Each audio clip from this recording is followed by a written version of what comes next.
She felt the ship move before she ever saw the ocean. The floor under her flip-flops gave a slow, heavy shudder, like something enormous exhaling in the dark. On her phone, the Royal Breeze Cruise app pinged softly, "Welcome aboard, Emma, sailing to Nassau and CocoCay." But when she looked up at the digital screen above the Miami terminal windows, the route animation glitched. The bright white line that should have curved cleanly from Miami to Nassau stuttered and jumped, freezing on a single point of blue in the middle of the Caribbean. Her boarding group number was called. People around her didn't seem to notice that the little ship icon on the screen had stopped moving. They were already in vacation mode: selfies, Bluetooth speakers, kids hanging off luggage. Emma hesitated, staring at the frozen map. A coordinate flashed in the bottom corner for half a second before it vanished. She didn't have time to memorize it, but later she would swear there had been too many decimal places. "Ma'am? You're good to board." The port agent smiled, scanning her passport and keycard. The scanner gave a soft beep. For a split second, Emma saw the name on the screen flicker. Her name replaced by someone else's, then snapping back so fast she thought she imagined it. 3 hours later, she'd be standing alone on the open deck, staring into an ocean that looked wrong, watching that same coordinate lock onto the ship's GPS. The night she realized this wasn't just a bad cruise. It was a ritual. And she was never supposed to come home. My name is Nate, and this is Cursed Coordinate, Nightmare Tourist Tales. If you're new here, this channel is where dream vacations turn into survival stories. Every episode dives into a real travel horror testimony sent to us by someone who swears they made it back. But not all of them think they really escaped. Tonight's story comes from a solo traveler who boarded a Caribbean cruise out of Miami, expecting bottomless buffets, turquoise water, and lazy days in Nassau. Instead, she says she stumbled into a secret wellness circle that only met after midnight, on a deck that doesn't show up on any official map. She asked us not to share her last name. We've changed a few details to protect her identity, but the route is real. The ports are real. And the coordinates she gave us matches a point in the ocean between Nassau and a private island that looks suspiciously like CocoCay. This channel is not for kids. We don't use graphic gore, but the psychological tension, disappearances, and cult elements in this story are heavy. If that's not for you, click away now. If it is for you, make sure you're subscribed and drop a comment telling me the most unsettling thing that's ever happened to you while traveling. A hotel with no mirrors. A taxi driver who knew too much about you. A tour guide who took you off the advertised route. Your story might be the next cursed coordinate.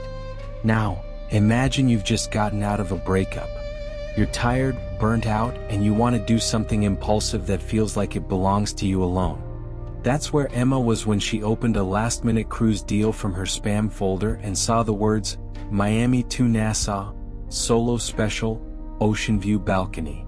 She booked it in under 5 minutes. And she still wonders if that was her first mistake. The day she boarded, Miami looked like a postcard someone had oversaturated. The sky too blue, the cruise ship too white, the terminal too polished. Emma arrived at Port Miami with a backpack, a carry-on, and that guilty thrill of doing something expensive and reckless all on her own. The ship, the Royal Breeze, was massive up close. A floating hotel, 20 stories of windows and lifeboats and tiny moving dots that were already passengers leaning on railings and waving down at the new arrivals. Inside the terminal, everything smelled like air conditioning and sunscreen. TVs looped promotional videos. Smiling families on water slides, couples clinking champagne glasses, drone shots of Nassau's harbor with Atlantis in the background, and a private island with a tall waterslide tower that could only be a CocoCay knockoff. While she waited in line, Emma opened the cruise app. Her name popped up with a little wave emoji, Emma F. Welcome aboard. Cabin 10,284. Deck 10 starboard side. There was a tab labeled Community. She tapped it.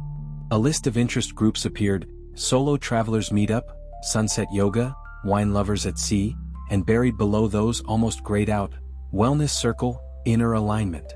No time or deck listed. Before she could click it, the boarding screen overhead glitched. The ship's route appeared again. Miami-Nassau, Private Island Experience, Miami. The white line jittered, then everything froze. All the labels blurred into static, except for a tiny readout of coordinates near the middle of the ocean. 25.5 something. She blinked and the screen snapped back to the normal loop. A family in front of her moved, dragging their suitcases. She stepped up to the security checkpoint, put her bag on the belt, stepped through the scanner. A camera clicked as she faced forward. On the screen in front of the guard, her face appeared in a green square for facial recognition. For a single frame, the square turned red. The system flashed, "No match found, guest not in manifest." Then, like someone hitting undo, it corrected itself. "Welcome, Emma F. Cabin 84. The guard didn't react. He waved her through. "Enjoy your cruise." That was the last completely normal moment she remembers. By the time Emma reached her cabin on deck 10, the ship was already buzzing. Suitcases in the hallway, doors slamming, kids running, that distinct cruise ship carpet pattern that looks the same no matter which company you sail with. Her cabin was exactly like the photos. Small but clean, a balcony with a slice of ocean and port visible, bed turned down, towel folded into a weird animal on the duvet. A printed welcome letter sat on the desk, with her name and a schedule for the solo traveler's welcome reception, at 6 p.m. in one of the lounges. She checked the app again. Everything matched the paper except one thing. The Wellness Circle, Inner Alignment, group had moved to the top of her community tab. It still didn't have a time or a deck. Just a single line of text. Invitation only. You will be contacted when you are ready. She snorted and closed it. Some kind of upsell thing, she figured. Cruise lines love selling you spa packages and exclusive experiences. The departure from Miami was beautiful. She went up to the open deck, watched the skyline slide away, glass towers and cranes and that one rusted bridge you always see in B-roll. The DJ blasted generic pop, people lined the railings and everyone cheered when the horn blared. She met a few people that first afternoon. A Canadian couple who'd been on 7 cruises and knew where all the good food was. A quiet older woman from Ohio reading a thriller under an umbrella. A guy about her age named Liam, traveling with a group but drifting on his own. At dinner, the dining room was pure chaos. Waiters in white shirts and vests, plates clattering, announcements in 3 languages. Emma's table was shared, and that's where she first heard someone mention the circle. A woman in her 50s, tanned, wearing a thin gold necklace with some kind of symbol Emma didn't recognize, leaned closer. "You're solo?" she asked. "Yeah. First cruise." The woman smiled warmly, just a little too warmly. "They'll love you." "Who?" "The people in the Wellness Circle." She tapped the table lightly.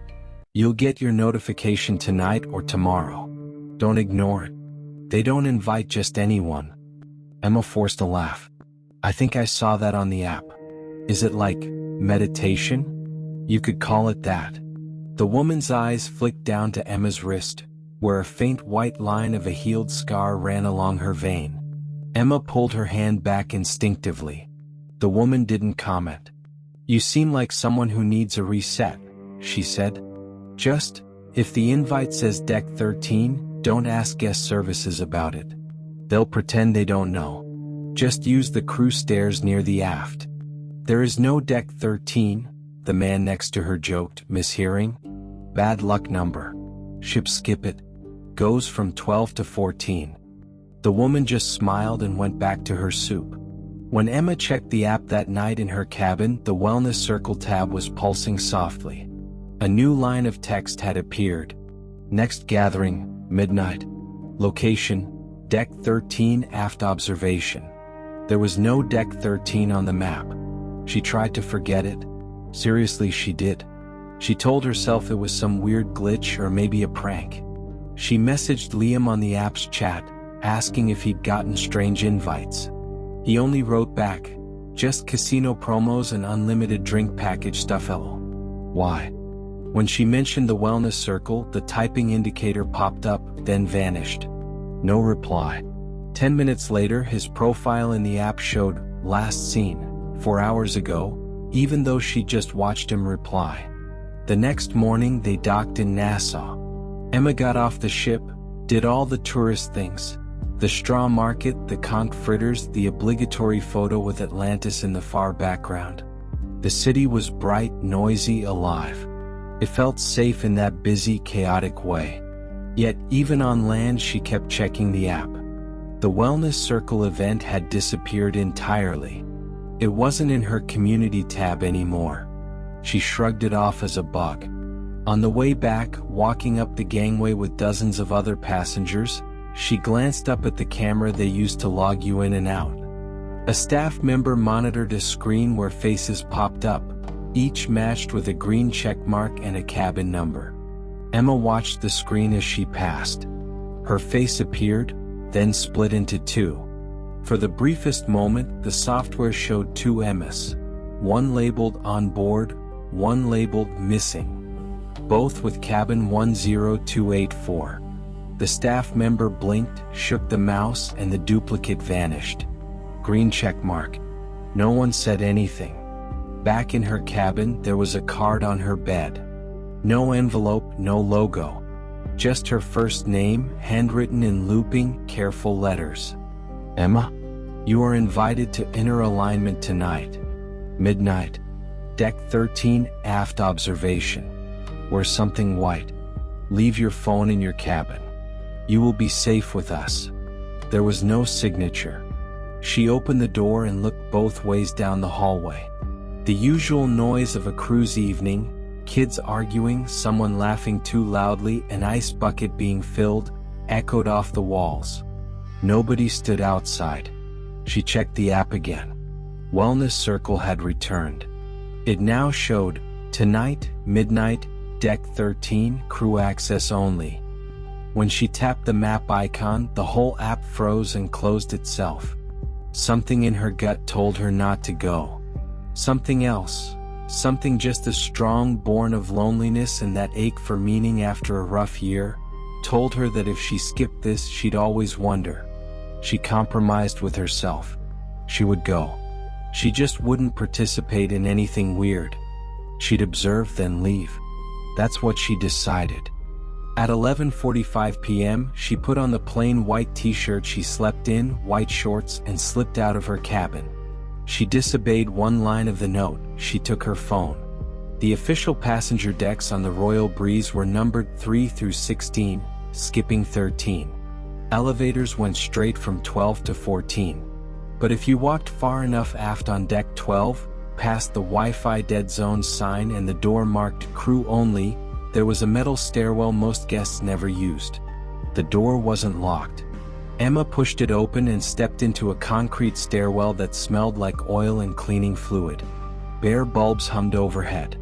On one side, numbers were painted in utilitarian black on the wall. 11, 12, 14. There was a gap where 13 should have been.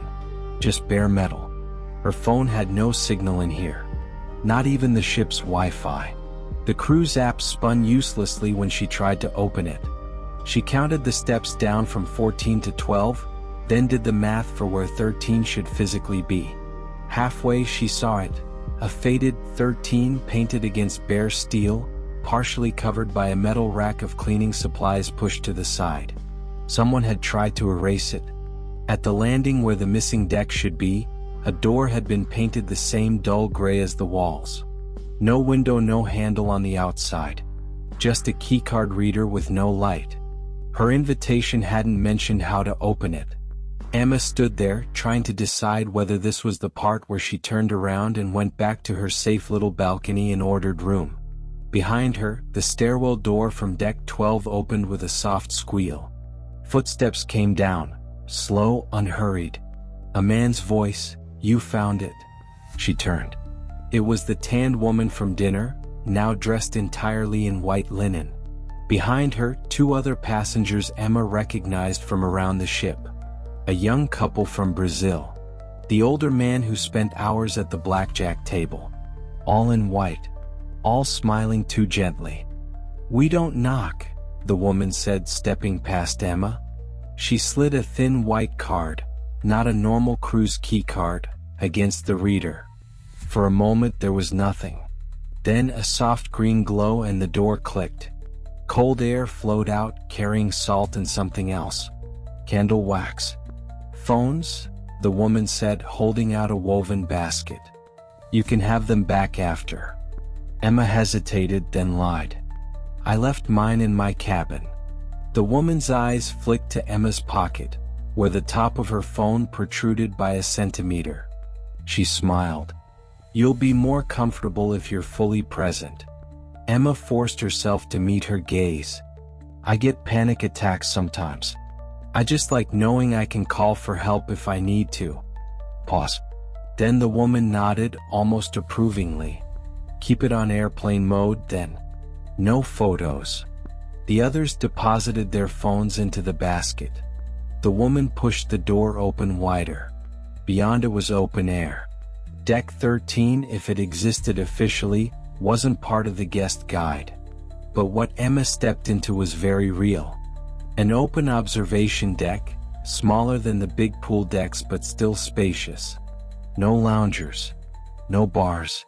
Just a low rail, a ring of simple white folding chairs, and a dozen people in white clothing standing in a loose circle.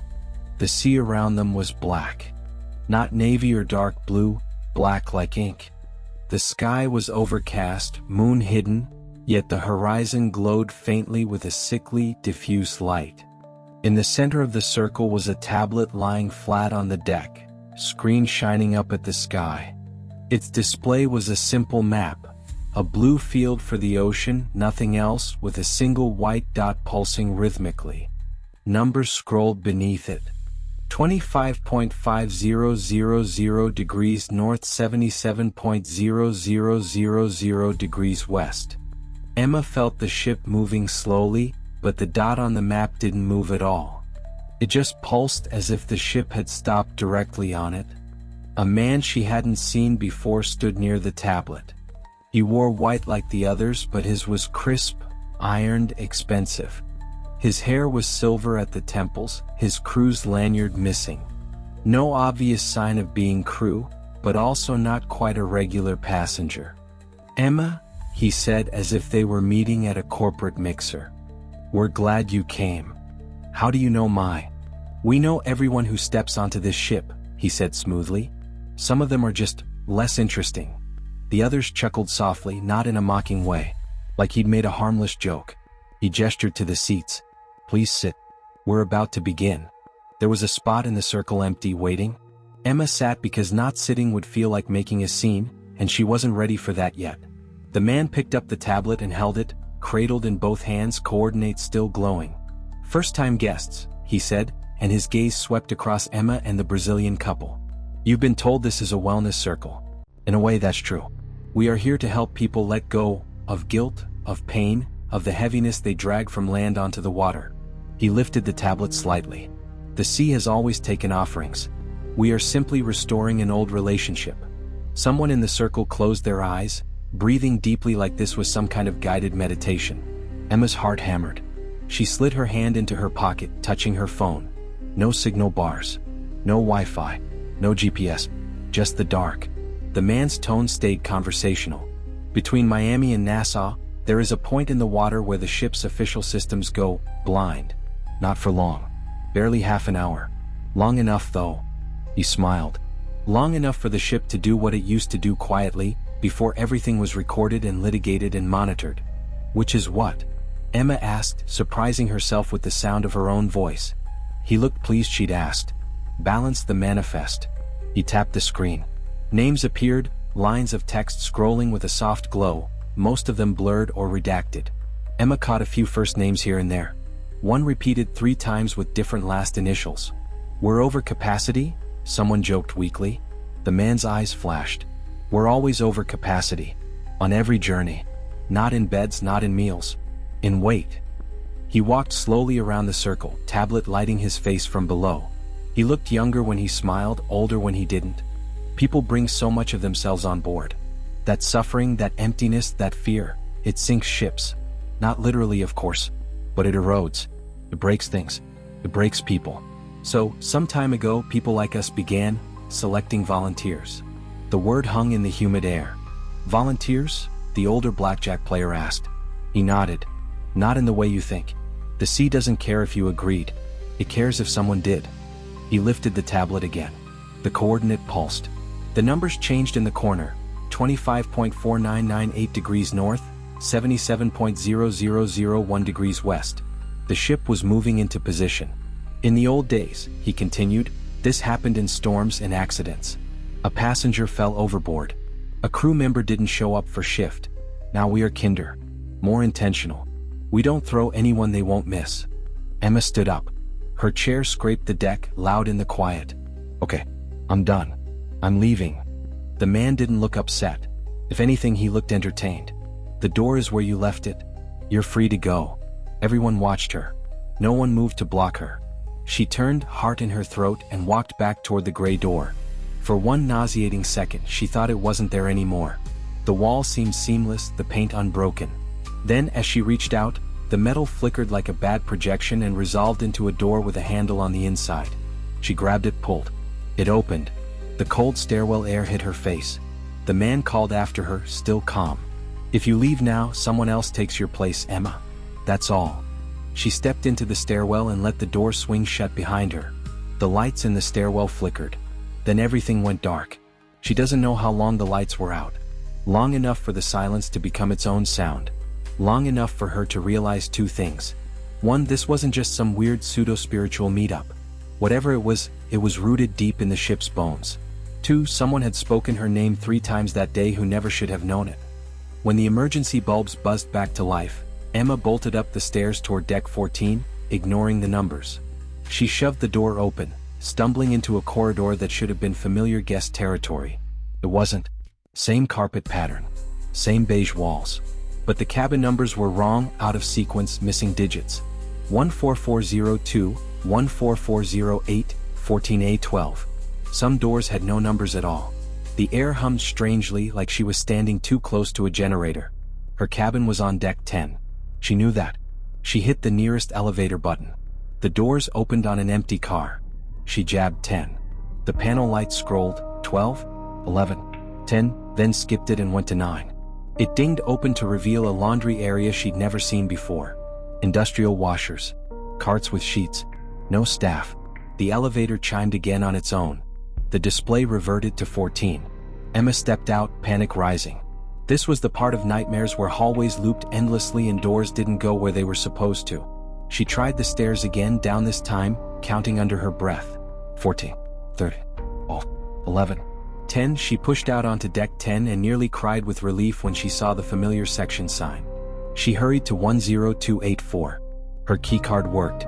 The door beeped green. She slipped inside and locked it, her hands shaking. Her roommate was gone. She hadn't mentioned a roommate because she hadn't met her yet. The booking had told her she'd be sharing with another solo passenger to cut costs.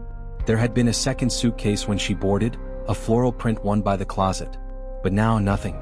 No clothes, no luggage, no second keycard on the desk. The bunk was made perfectly, like no one had ever been there. Emma checked the cabin phone for messages. None. She checked the app. No roommate listed. The section that had shown, "You are sharing with Jessica, 29, Texas," when she booked now just displayed her name. Solo occupancy. She scrolled through her email, her booking confirmation. The PDF she'd saved on her phone had changed. It now read, "Single guest, Emma F." No mention of a second person. Her heart hammered so hard she could hear it. She opened the cabin door and flagged down a passing steward. "Hey, sorry, weird question. Did I ever have a roommate?" The steward looked exhausted in that cruise ship way. He frowned politely.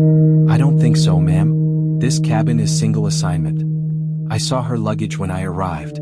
He smiled, practiced and thin. "Maybe you're mixing it up with another room? Happens all the time." He moved his cart away, ending the conversation. Back inside, Emma leaned against the door and forced herself to breathe. She opened the camera roll on her phone, scrolling back to the first excited video she'd taken when she entered the cabin on day 1. She pressed play. The footage panned over the bed, the balcony, the closet. Her own suitcase. No floral luggage. No second set of shoes. No extra toothbrush on the sink. In the reflection of the mirror, though, she thought she saw something. For a few frames, there was a blur of color that didn't match anything else.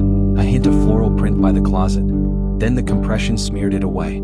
Later, when she requested CCTV footage from the hallway outside her door for that day, she'd get told there was nothing unusual.